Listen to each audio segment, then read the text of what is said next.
The actions taken by Wizards of the Coast have now proven that collector boxes are a harder to find item and can actually sell out. Now, what does that mean to the players who wait a while and can't get them anymore? How is the market going to react in the long term as these products become out of print and likely more expensive? Well, in today's video, we're going to discuss exactly what's going to happen, what you need to plan for, and honestly, what you need to know before you buy a collector box. Stay tuned. We have so much to cover in today's video, and you don't want to miss out.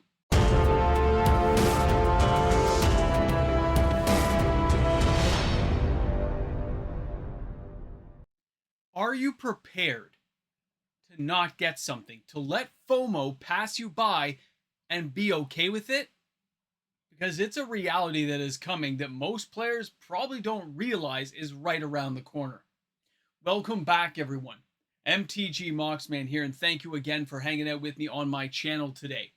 Now, what we're talking about is collector boxes. It is a topic of conversation since their inception, since they appeared with Throne of Eldraine. And now, Wizards of the Coast has come full circle. From trying it as an experiment to overproducing during the COVID era, good old Cynthia Williams, to now there not being enough to go around, and you're going to have to get used to it. Now, what I mean by that is pre-orders are placed by your distribution center, which of course got those numbers from your local LGS level on how much they think they're going to sell. And Wizards of the Coast takes an average of those numbers over the course of a whole bunch of sets to kind of predetermine how many they need to print to satisfy the public need, to make sure they don't miss the boat on any of the profits in the secondary market in case one of these products spikes. There's a lot going on there. And it's becoming a more common thing. Wizards of the Coast is honing their craft. They are getting really good at it. Now, if I showed you guys this right now, and I said, hey, take a look at this. Innistrad remastered collector boxes. Canadian price, $479.95, okay? Now let's back up for a second. I just showed you $479.95. But last week, that store was sold out. So how'd they get more? How did they get more? They didn't. They didn't. They didn't come from distribution. It just means they didn't put all their stock up on the website all at once. They kind of put little checkpoints in case. That means it was always what they already owned and had, but just didn't want to sell out instantly. And if the price was going to go up, they wanted to be able to get in on that ground level to make a few extra dollars. Now, if we jump over and we start taking a look at other stores, now, some of these stores could be online, like TCG Player, you're seeing right here, and they've got them right now for $358, and that would be US priced, and they got 43 available. That is a huge amount to have ready from one store. That's a lot of money tied up in a product line, okay? It's a lot of money sitting there on the shelves. Whereas other stores, like another local store here, they're sold out. They don't have any. Now, there's a big difference there. A break check is making sure you don't miss any potential gains in the profit. Okay, yes, it can go backwards, by the way. You can lose money. You could miss the boat of that initial FOMO. But a lot of stores now are willing to take a chance because they know there's less being printed. Other stores who only order by pre-order can sell out too early and have nothing left to offer, nor any other way of getting new product into their store. Even if it's desired, they don't have a back channel to get it there.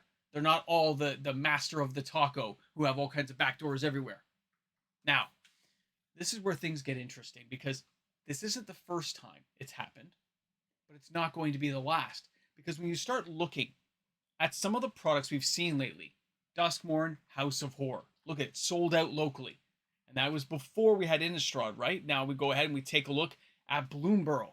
Well, it's sold out as well. You kind of see the theme running here. And if I jumped over and showed you guys that, yeah, even Foundations is sold out. Well, what does this tell us? What is going on? Well, when we look online, you will find options available.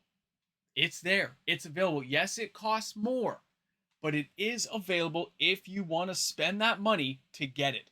You could jump over onto TCG Player and you can see, again, US prices. So if you're in Canada, you got to add like 35 to 40%. And who knows after the tariffs take place in our lives. But right now, this is where you're at.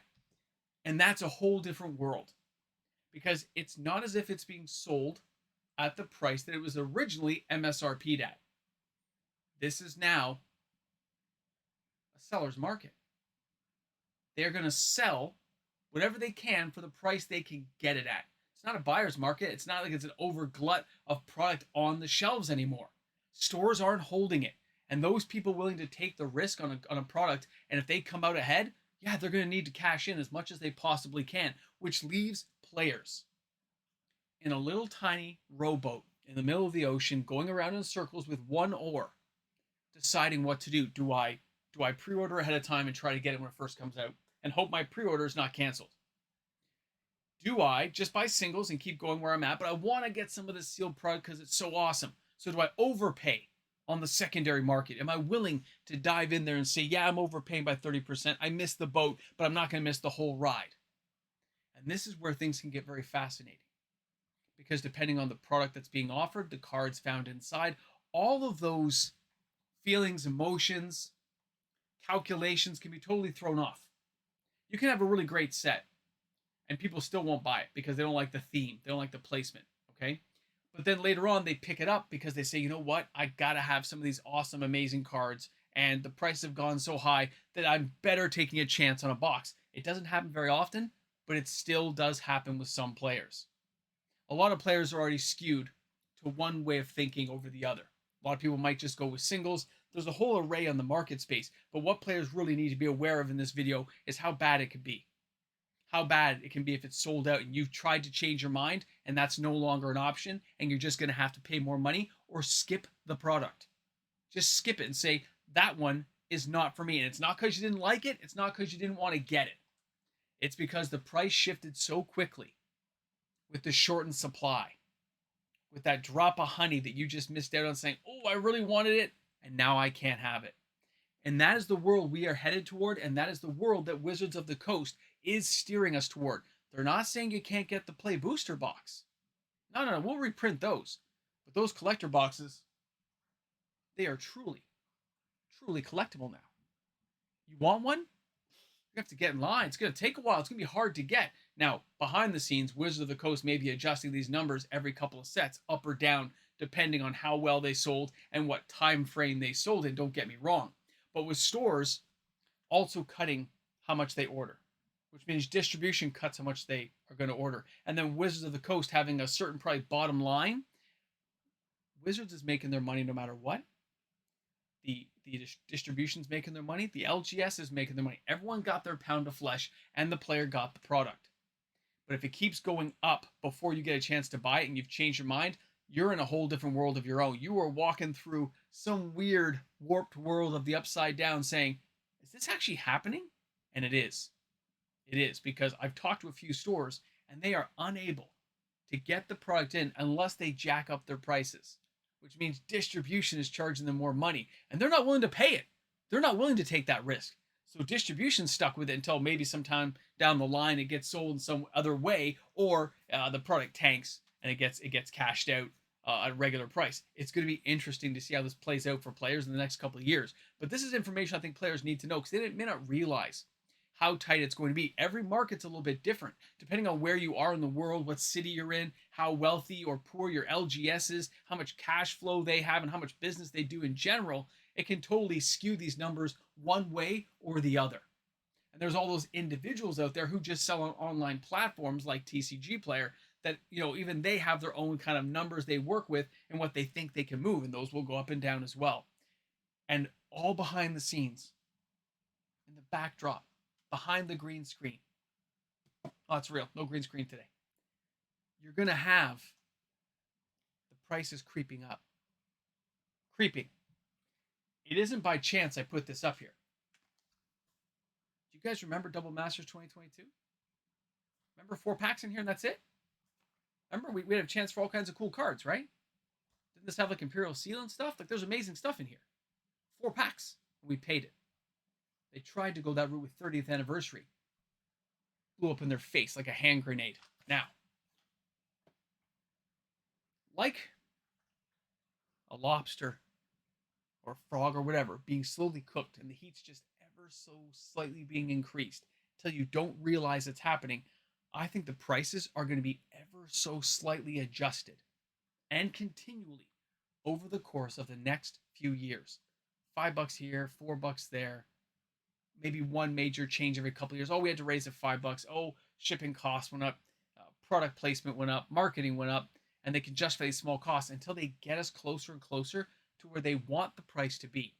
But they've learned they've got to take a different path. They got to take a different hack. They got to adjust, pivot, as it were. But they are leaning that way. And these products, even if they go up in value, they will be more collectible to many players because they will be rarer and harder to find. It definitely seems almost like a Pokemon route they're taking, and I think it's going to work. But you guys will let me know. You'll slam some comments down in the comment section. You'll let me know how you feel things are going, and it's going to be one of those interesting times in Magic that I think everyone's going to look back on and say, "Wow, they did it. They really did it." Anyway, thanks again for hanging out. Thanks for being here on the channel. Drop some comments in the comments section. Of course, if you enjoyed today's content, don't forget to like and subscribe to the channel. We got new stuff every single day, and I think this year in Magic is going to be a wild ride. I'll see you guys soon. Have a great one. Well. We're back here at the end of the video.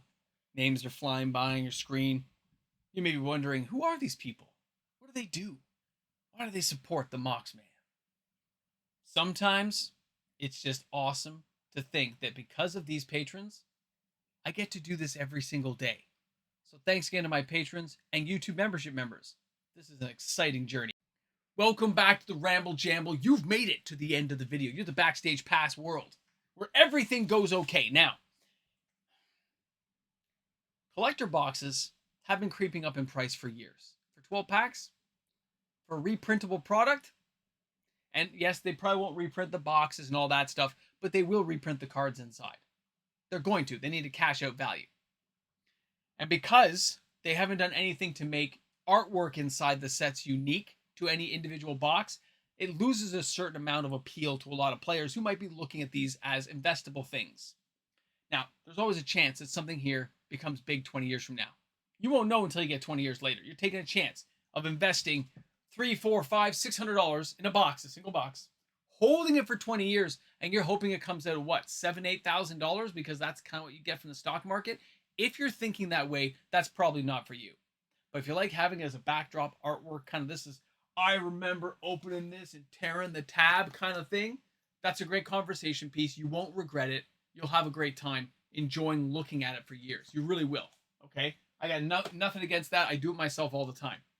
I just fear that too many people will start thinking that these things are like worth huge money because they've lowered the print runs. And I don't think that's the case. I still think it only fits into a certain market space of person's head. Like the person says, I gotta have it, where many other people, the majority are gonna say, oh, no, too expensive, too expensive. Either way, thanks for dropping by. Thanks for being here. The Ramble and the Jamble, it continues.